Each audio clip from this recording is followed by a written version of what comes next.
Welcome to another podcast.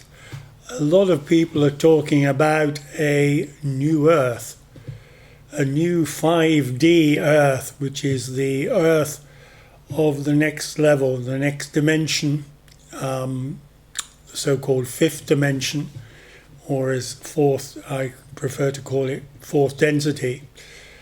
And it's coming. It is coming. It is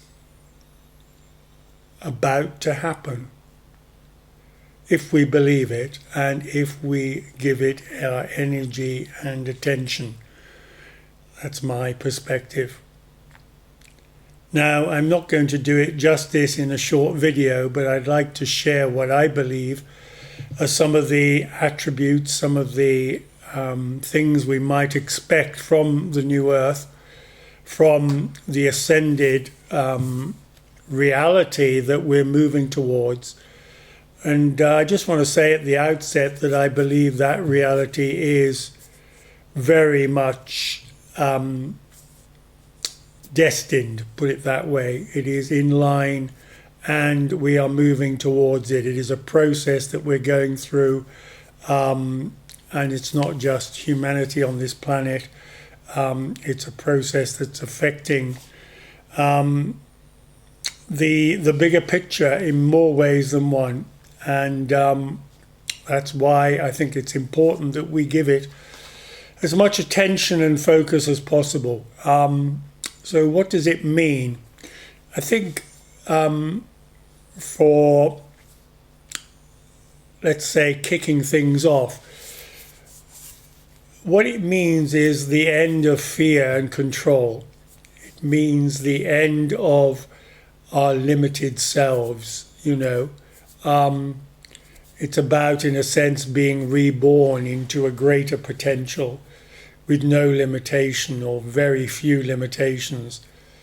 If you think about it, most, if not all of our limitations are actually our beliefs that we can only do so much, and those beliefs are often based on our past, our programming, what we've learned or been taught to believe by teachers and parents, families, peers, people we've worked for or with, obviously the authorities, that perspective is dying, I believe, and needs to die, let's face it. I think we're all coming to realize, or should be coming to realize, that we are the cause and not the effect of our reality, that we create the world that we live in. And that there is no separation between us and Source, the God that we believe in, whatever you believe in, whether you call it the universe, God, Source, it doesn't really matter. But this higher power, this higher entity, if you like, this higher reality that is part of us, because it has, in effect, given birth to us in many ways, and we are also an expression of it, which is very much, I think, a thing that we need to take on, that we're all expressions of the divine. And as expressions of the divine, then there is and can be no limits, right? Because the divine is everything, every possibility, every arrangement, every event, every conceivable experience that we could have either now or in the future. And the divine is the only power, ultimately. But that power is vested in us. We are able to embody it based on our belief in that power, based in the belief in our sovereignty, our individual sovereignty as well as our collective sovereignty, our belief in the truth of who we are, that we are not small, we are not insignificant, that we are not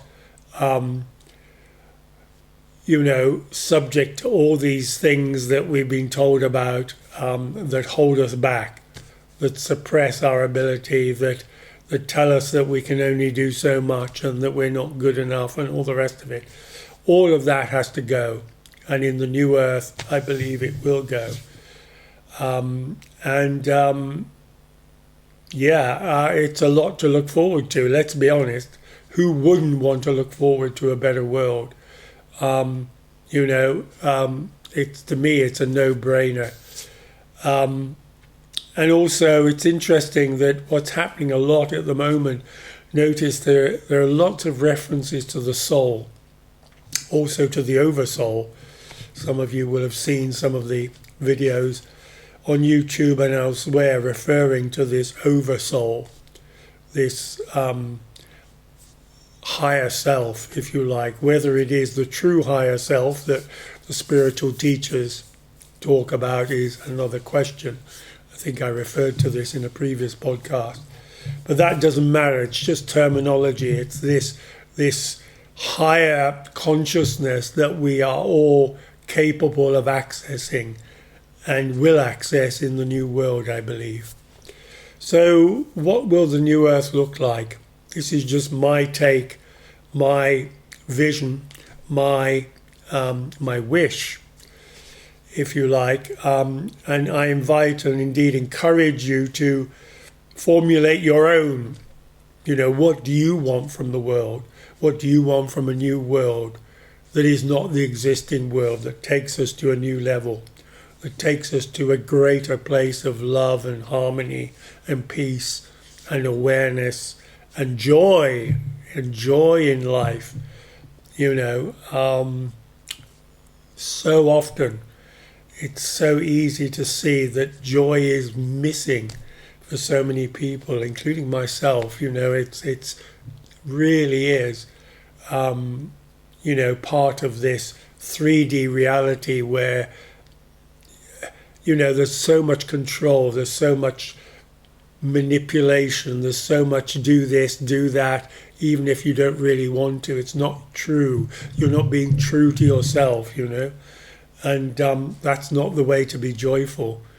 To kowtow, to be complicit, to just do what other people want you to do when you don't want to do it yourself. That's not your reality. That's not your truth. It's not part of your soul contract. It's not part of who you are, essentially the essence of who you are. And this is important, so we break through. It's almost like breaking through from a mind-based reality to a heart-based reality, where unity and love become the important criteria for life. A life of peace, no war, no violence.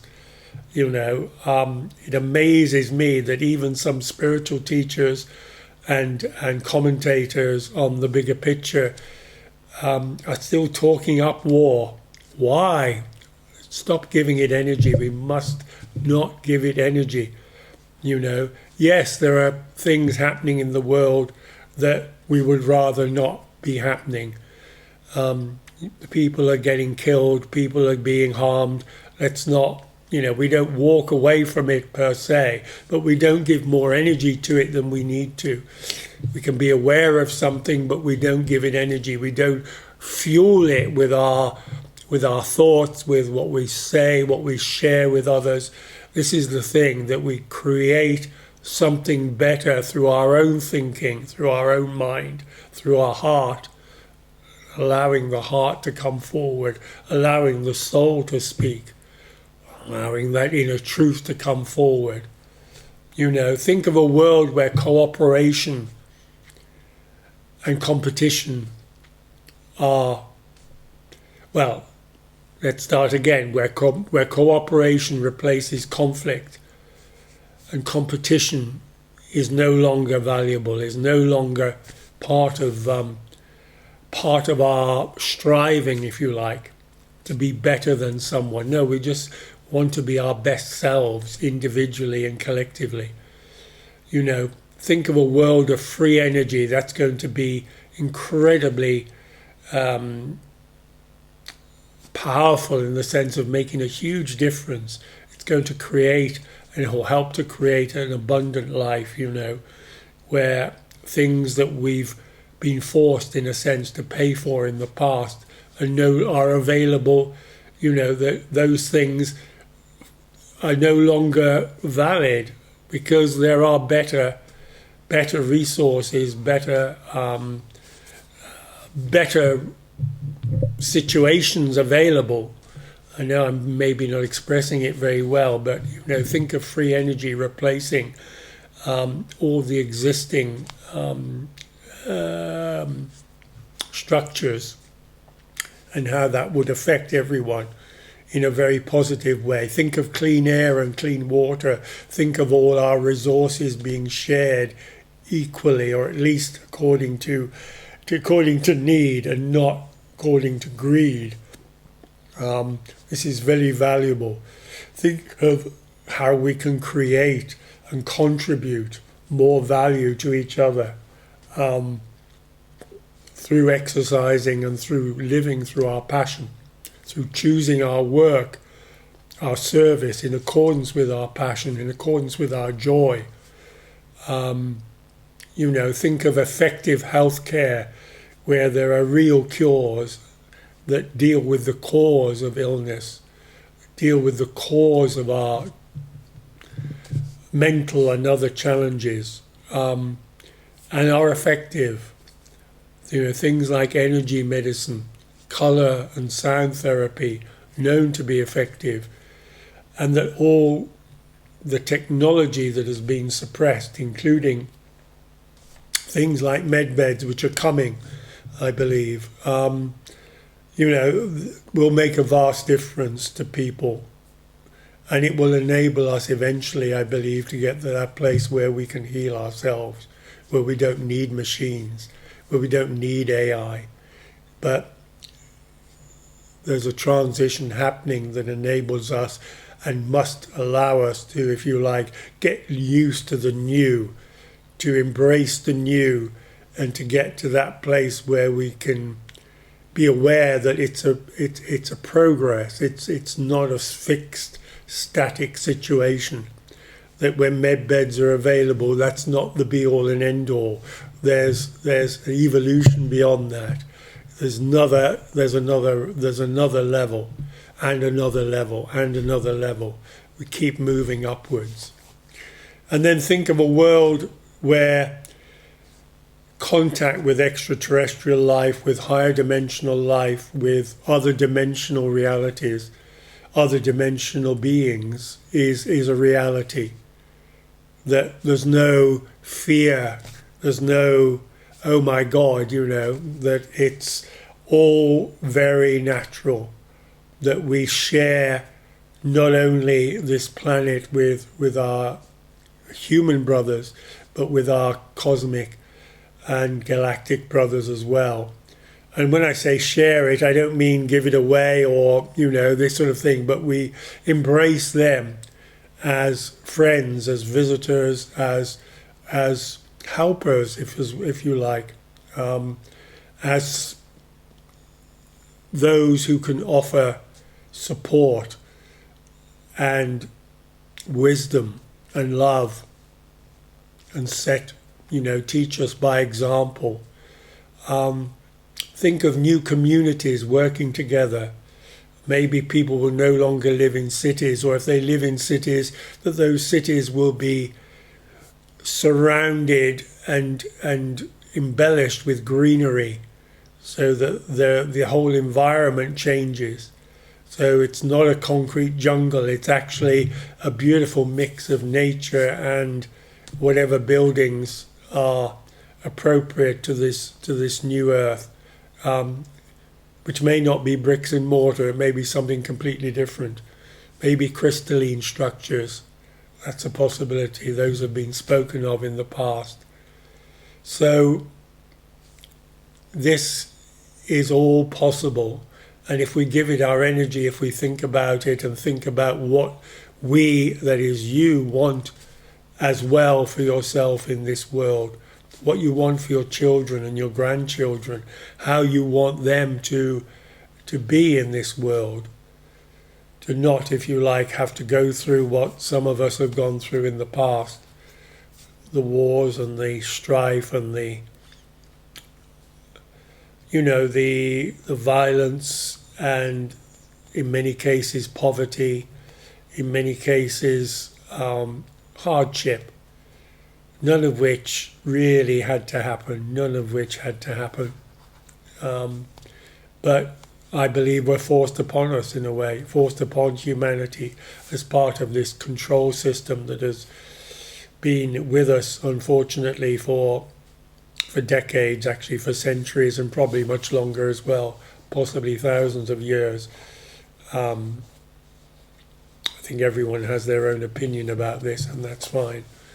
So these new communities work together. They work for the good of all.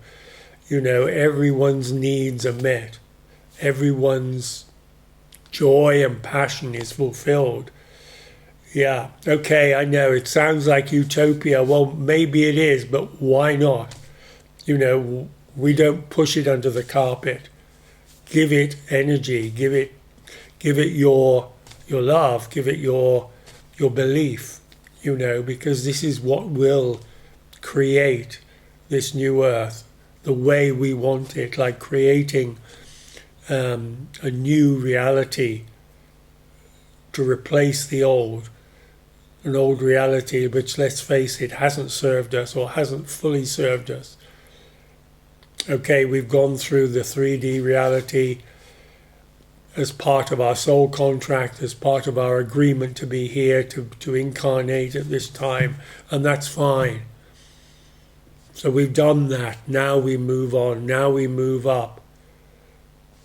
And we accelerate that process by giving as much attention, as much energy, as much thought, as much love, as much thinking, as much speaking as possible about this new earth, and holding the vision of it all being possible, talking about it, thinking about it, even writing about it, making videos about it, as I'm doing here. And really, I'm just touching the surface. So much more is possible. I invite you to come up with your own, if you like, blueprint, your own ideas for how you want to live, how you want to be with your family, how you want to be in the world. From a place of joy, from a place of the heart, from a place of love, that is shared, that is given freely, and service that is shared and given freely. And I don't necessarily mean without any reward, whether that's financial reward or any reward, but it's given in a way that is, given in a way that is fully supported by the true self, fully aligned with who you are, rather than thinking, what can I get back, or, what do I get in return, and this sort of thing. So this element of, giving for no reason, if you like, giving without wanting, without hoping that you're going to get something back in return. You may well do, you probably will do, and being grateful for everything you have already. That's another key piece. When we're grateful for what we have, we get more of that. And that's very important, I think, for all of us. So focus on what you're grateful for, but focus on what, if you like, is the extension of that. How would you extend your life to embrace a better reality, a better, a more uplifting, nourishing, nurturing existence, a more, embellished life, a more lived for life, where life is not just worth living, it is a joy to live. That is our birthright, I believe, to have and be in that joy. And that comes with love, and it comes with sharing love, it comes with giving love, it comes with being in a loving place, accepting what is, being present in the moment as much as possible. Focusing on presence, allowing in your intuition to flow, your divine guidance to flow, to guide you, and trust it. Maybe meditate on how this new world would look to you. Because I've just touched the surface, there are certain things that I could share, but at the end of the day, it's what we all want, because then it will come much quicker, because when we focus our energy on it, then the collective consciousness becomes it. We create our own reality, as I said. I send you love, I wish you love, and I wish that you envisage and give your energy to the best possible you, whoever that might be, the best you in truth, and help us all to bring about this wonderful new earth. And embrace it now as much as possible by our thought, words and deed. Let's make it happen. Thanks for watching.